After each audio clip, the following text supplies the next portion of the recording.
Hey guys, this is Tauna. Today we're going to be doing something I have been meaning to do for a little bit that I thought that I would do on camera because I'm pretty excited about this.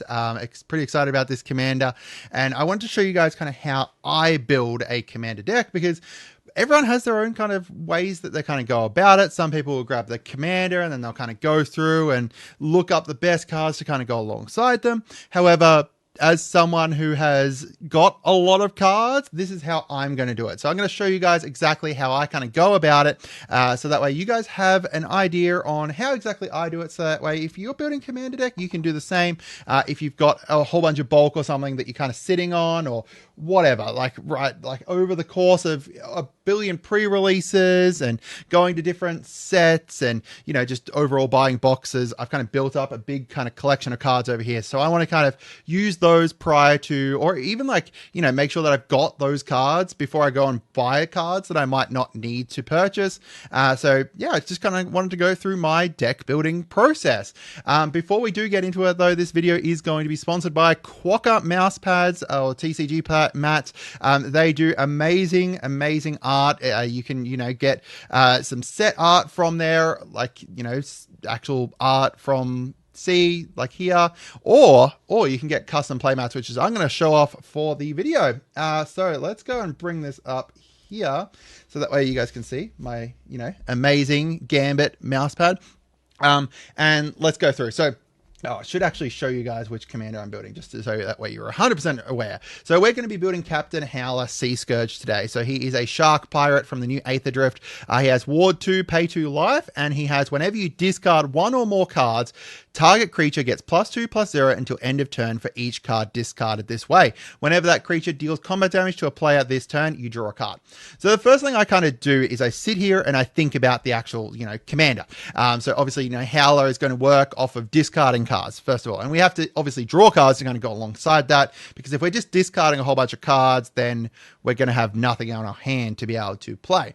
So one way to kind of go about this is singly discarding cards, right? Like, so each card that you're playing kind of discards one or two cards kind of thing. A mix, I think, is going to be better of wheels as well, because, you know, if you play a wheel, you can discard 7 cards, potentially draw 7 cards. And then this then 4 becomes, you know, target creature gets +14/+0 until end of turn. And then whenever they deal combat damage, draw a card. The advantage of kind of doing single one-off ones is that we are going to be able to buff up multiple things, because if we're kind of just using him once, then, you know, one big time, you can only choose one creature for this. So, you know, you can only choose one creature to get +14/+0, as opposed to if we do it individually, then we could choose, you know, one to get +2, one to get +4, one to get +6 or something. Like, you know, it's just slowly buffing up everything rather than a big thing. So that's why I think a good mix between them. So because obviously, you know, we're building a, you know, new commander, keep in mind, I don't actually have Captain Howler yet. So that's one single, first of all, that I'm going to have to purchase. A new commander obviously will come with a new set generally, whether it's going to be a pre-con, or whether it's going to be an actual set commander, like the main set like this is. So he's coming with the Aether Drift. So that's kind of where I start off, where, you know, I go to my LGS, I do pre-release, or, you know, buy a bundle or something along those lines, or, you know, Wizards sends me some stuff so I can open it for you guys.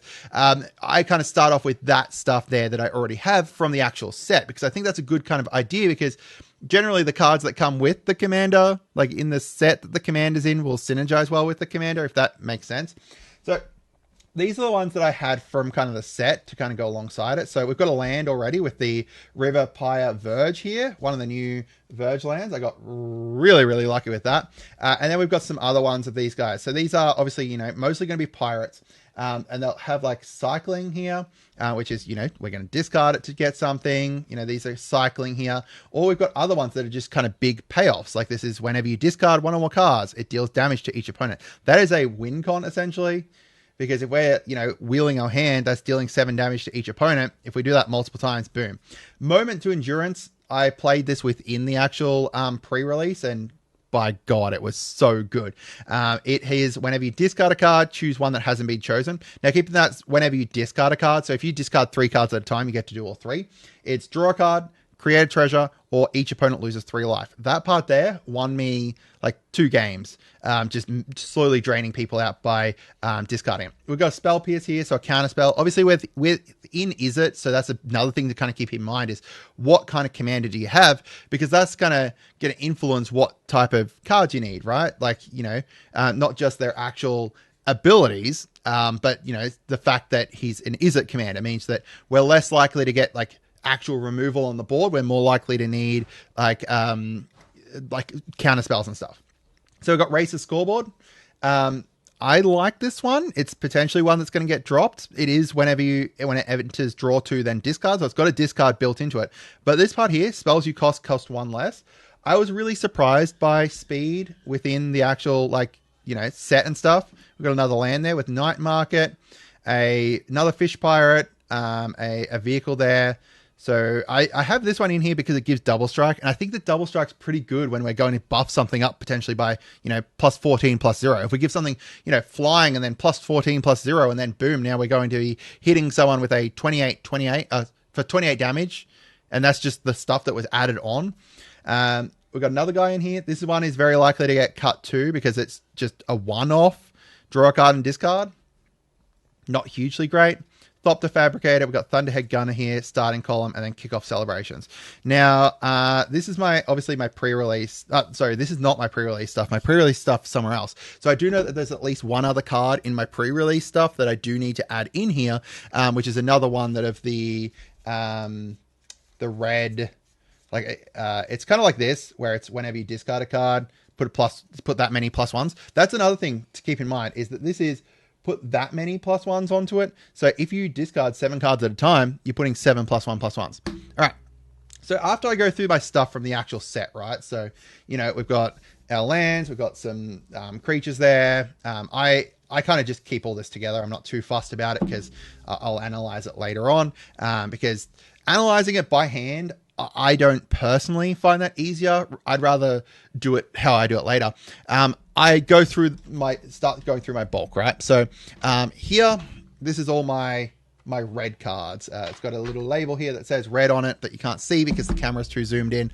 But they're all separated into different sections based off of what they are. So I've got like the artifacts here. I've got enchantments. I've got the instants, and then I've got sorcery. So instants and sorceries are separate. Artifacts are all together. Enchantments are all together. So we can go through, and then I'm going to basically kind of go through and have a look at what ones will synergize well with our commander, because we want to be able to, obviously, so we want discard cards. We want potentially some like evasion-y kind of stuff. So we have a look through here.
Alrighty, so I actually ended up fast forwarding through that last part because it ended up taking way longer to even go just through my red stuff.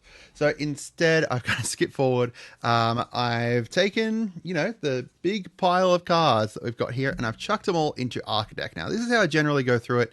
Obviously, if you want to go through it prior to putting it into Architect, it might make it a little bit easier for you. But to me, I just prefer having it kind of all laid out like this. Now, I kind of was having a think about it with Captain Howler because it kind of, like, as I kind of talked about at the start, we could do two different things. We could either do kind of one-off discards, or we could do big wheels. Now, while I said about, doing more kind of wheels so that way we get the huge buff going, I do think that there is kind of benefits to both, because we can also then spread this out and put a bit more card draw from our discard too.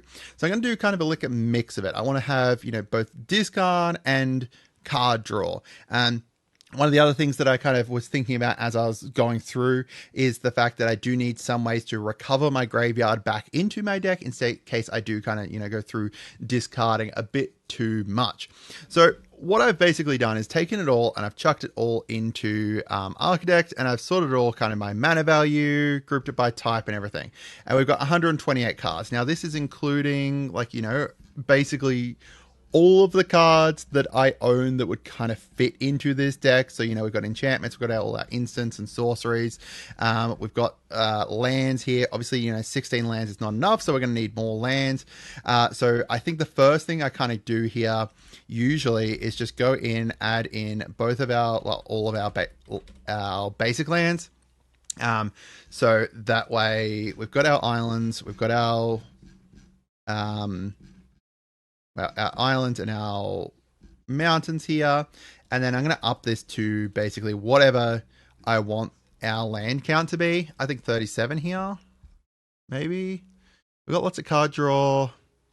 Maybe 36 is fine, actually. Now, obviously, I've just added in 19 mountains. That's not our final kind of way that we're going to be building the deck, but we don't know kind of what type of lands we're going to need until we're kind of more close to the end, because of the fact that it is going to depend on what cards we've got, right? Like if we end up having kind of higher mana stuff, then we're going to be wanting more of certain lands. If we end up, going and kind of cutting stuff down and stuff, we got to just figure out like what our balance is between, the red and blue as well. Obviously in a 2-color deck it's not quite as bad, but once we get up to like 3-color decks and stuff, there's going to be potentially some decks that are going to be revolving around 1 or 2 colors more than others. Now obviously we're sitting at 150 cards. That is ridiculous. That is nowhere near what we're wanting, because of the fact that we need 100 cards in the deck, as well as the fact that we're going to be obviously missing a whole bunch of things, right? Like if you have a look at Captain Howler, he wants stuff that's discarding stuff. So I can straight up say that, for example, we're going to be wanting the red guy from the Sky Shark and that kind of stuff. So that's kind of my next thing that I look at, is cards that are kind of staple-ish that I'm missing. So I'm going to cut away and then we're going to come back with that. Alrighty, so I've gone through, kind of added in stuff into the sideboard here. So I've added in a few lands, as you'll see here. So, Molten Tributary is not great, but because it comes in tapped, but I didn't want to kind of break the budget with this deck necessarily. Later on, if I enjoy it, then I'll look at doing some more upgrades later. So added in some lands here to add in. We've got Wheel of Fate. We've got like a couple wheels in here. So that's a Wheel of Fate. We've got Tolarian Winds. We've got, what was the other one? Change of Fortune and Windfall. Some other stuff that does similar to wheels. So like Channeled Force here is a wheel that also deals damage, which is good. We've got Pyretic Charge, which is a wheel that also buffs up for each card discarded, which is great, buffs up our team. We've got Bident of Thassa here. So this one's great because 1, it gives us card draw, and 2, it makes it so that we make creatures your opponents control attack this turn, so then we can swing into whoever that is later on. Braylon's going to be essentially kind of like a buff bar, like he's going to get buffed up as well as deal damage to each opponent. Just a few different wheels and kind of stuff that also benefits from discarding. So, Cunning Survivor, Inti here, we've got Drakehaven, that kind of stuff. So what I do next is, because I can sit this all over my sidebar here, fine, right? Like, and that's okay. But I generally go to in here, and I will edit them and add a don't have tag. So now I know that I don't have those ones, so I need to purchase them if I keep them around, and then I can select them all and move them to our auto categories. So boom, now all of those cards are now sorted in through all of the rest of our cards. So we're going up to 41 lands here. So I'm just going to cut that back down to 37. And now basically we've got all the cards that were, the cards that we've got here and the cards that I was looking at adding immediately. Obviously, there's some other cards that potentially will be great in here, some more bigger wheels and everything. But that's kind of the next kind of big thing is like get the deck out, play around with it, test it out, and then kind of go in and potentially buff it up later on. So obviously we've got 171 cards. That is 71 more cards than we're meant to have. So our next kind of step is going through and cutting it down. Obviously some of those cuts are going to be potentially cards that I was looking at, adding and stuff. Doubtful, but those are potentially kind of on the chopping board there as well, and that means that we just don't need to purchase them. So I'm going to go through, do these cuts, and then we'll come back to it. All right, and there we go. We've cut down to 100 somehow, which is quite an effort given that we cut like 70 odd cards, I think it was. If we scroll all the way to the bottom, it'll show here 73 cards. Yeah, so I've gone through, cut all these. This is quite a few. Usually I don't have quite as many in my stack here, but because of the fact that it was like a whole bunch of card draw and stuff, and because we're in like blue-red, I wanted to kind of doubled up on kind of removal stuff when I was picking it out and everything. There's a few things in here that, like the cards that I was looking at potentially adding, that ended up kind of on the chopping block as well. So like, Aqueous Form, I ended up cutting that because I just didn't figure that I needed it. It wasn't going to be strong enough compared to what I was aiming for. We've got other ways to get evasion in here. Mystic Redaction got cut as well. The Royal Scions got cut. They were just a bit too slow there. And yeah, just kind of gone through, chopped a lot of stuff down. There was a few things that were initially in here that, I cut and then added a different version of it. So like, say for example, Karlach, I cut her because I figured that the fear of missing out kind of suits a bit better because, it's got the discard a card, draw a card, and we're still going to get that like initial extra combat phase. It's just like, a cheaper version of Karlach, not money wise necessarily, but cheaper mana wise to kind of suit it here. We did end up with a bit more of a Spellslinger theme than I thought I was going to, with only 21 creatures in here and a lot less artifacts. So that's why Doretic, for example, ended up on the chopping block, because I just didn't have enough artifacts within here to kind of justify him. There was a couple other things that I kind of added in here as I was going. So Oja Axinal got added in as well, because he buffs a red source that deals non-combat damage to an opponent, right? Up to his power. So that's going to be a big finisher, because what we essentially do is, as long as we've got Oja Axinal, our commander, and say, for example, where is it? Like, not Marauding Mako. Whoops. I'm blanking. Like Bralin, for example. Bralin here, he is, whenever you discard, deal 1 damage to each opponent, right? So now that means that if we buff up our Oja Axinal with our commander, so say, for example, we wheel our hand, right? So we had a full hand, we wheel it. That's plus 14, plus 14, plus 14, plus 0. We put plus 14 on Oja Axinal. That buffs him up to 18. And that means that each one of these 1 damage pings now is dealing 18 damage. That is a game ender there. It's pretty freaking hilarious. I love it. Just Oja Axinal, I just figured would suit really well. Not like, there's some ways that he's not going to be best, but I just think he's a huge kind of finisher in here. It's not a great combo to pull off, but it's still a combo that is going to go relatively well.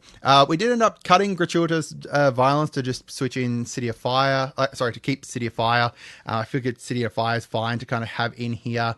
We are going to create a whole bunch of little minions with like Improbable Alliance, which was another one that I added in, and the Locust God. So stuff like that will go well with City of Fire, because we can use those to convoke it out easier.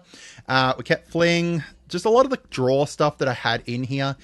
We kind of, as I said, like when I pulled out the cards, I just went really hard onto the draw. So some of the kind of lesser draws, or the stuff that I didn't think was going to suit well, kind of got chopped. We do still have like what, 1, 2, 3, 4. Oh, sorry, wait. 1, 2, 3. 4 wheels within here.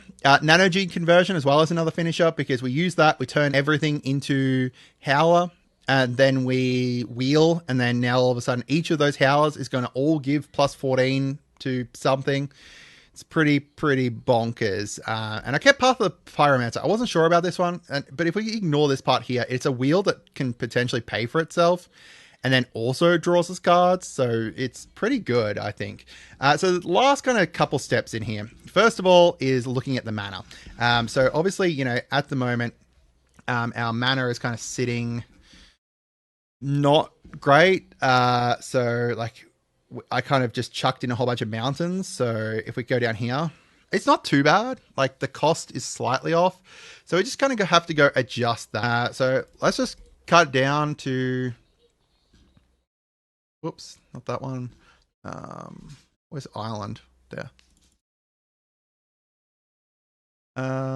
So that's sitting at, so we've got 45% cost, 40% production there. So I think we can cut like another, if we cut like that, that's roughly okay. Maybe we need like another mountain in here actually, because we got a lot of cost of red. So actually I think that's fine like that. Roughly balanced. That should be okay, I think, from here. All right, so then our kind of last bit here is I go into the playtester. So I'm going to bring up the playtester and kind of have a look at this and see what I could do potentially like for our first kind of like few turns. So looking at this is just, I would mulligan that because there's too many lands. This here though, we've got 2 lands, we've got like a counter spell in here, but those 2 lands are both mountains. So that makes me think that, you know, maybe we need more dual lands, but then I do it again and yeah, okay. So that's 1 land, 2 lands. We've got like a turn 1 play, turn 2 play, or turn 2 play over here with Improbable Alliance. I probably wouldn't do this immediately until I was going to be drawing. I could also turn 1 Faithless Looting, but I think I want to save Faithless Looting for when like we bring out our commander. So just kind of going through, oops, I forgot that I can just click new game. Just kind of bringing up the playtester and kind of looking at like what our first kind of few turns can be. And then also kind of maybe even going through those first turns to kind of see if there's kind of dead cards that will sit around for too long in our hand. Like here, like having a look at this. So let's say we'll keep this. I play Forgotten Cave first and that comes in tap. And then, you know, second turn, draw. Oh wait, I forgot to draw on turn 1. Yeah, I still would play that Forgotten Cave, and then untap, turn 2, draw. We've got a command tower here, so I'd play that, and then we could tap those 2 for Ghostly Pilferer. That's fine. Get ready to kind of attack with that. Then turn 3, draw. We go with an island just so we have each color. Can't bring out our commander yet. We can go with Veronica out here. Then we attack with Ghostly Pilferer.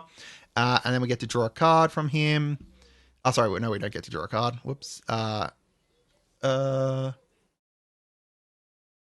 Yes, because when he becomes untapped, that we'd be able to. But we could potentially, like, draw cards off of him. Yeah. So just kind of going through our first kind of few turns to kind of figure out where exactly we're going wrong and stuff. Now, obviously from there, we've got like a deck built up, and it takes like while you can do stuff with the playtester and everything, you're not going to get everything from it. So I kind of look at how I've played out the first ones. Like what notes do I have from this? Like, did I, have this card sitting in my deck and it was doing nothing for me? Did I have this card and it was an absolute banger? And then you can also just have a look at like recommendations for cards that we're missing. So I do know that I do need to get the Surly Badger Saw, but that's a rather expensive card here in Australia. Some better lands, definitely, like Stormcarved Coast. I don't think I want a Reliquary Tower because I'm okay not having like a maximum hand size. Having a maximum hand size, that's okay. Key to the City would be great because it's just a repeatable one, and that's one thing that I do know that I will need is repeatable discard, where I can just discard cards. like for example, what Ghostly Pilferer offers us here, because that's how we can kind of combo out with this. The Ghostly Pilferer here, it just has discard a card. So now this is when it discards a card. So that's going to combo here up. So we've got Ghostly Pilferer combos. It discards a card that deals 1 damage out with like say Bralin here, and then if I have equipped onto Bralin Curiosity, then we draw a card. So then we can just draw, discard, ping, draw more, discard, ping, etc. So we can just ping everyone out with that. This is, you may draw a card, so technically we can not draw 3 cards if we ping out everyone, which is good. Yeah, that's basically it. That's how I kind of go about my deck building. So I'd love to hear from you guys. That's what you think and how you guys go about differently. Have a great day and goodbye.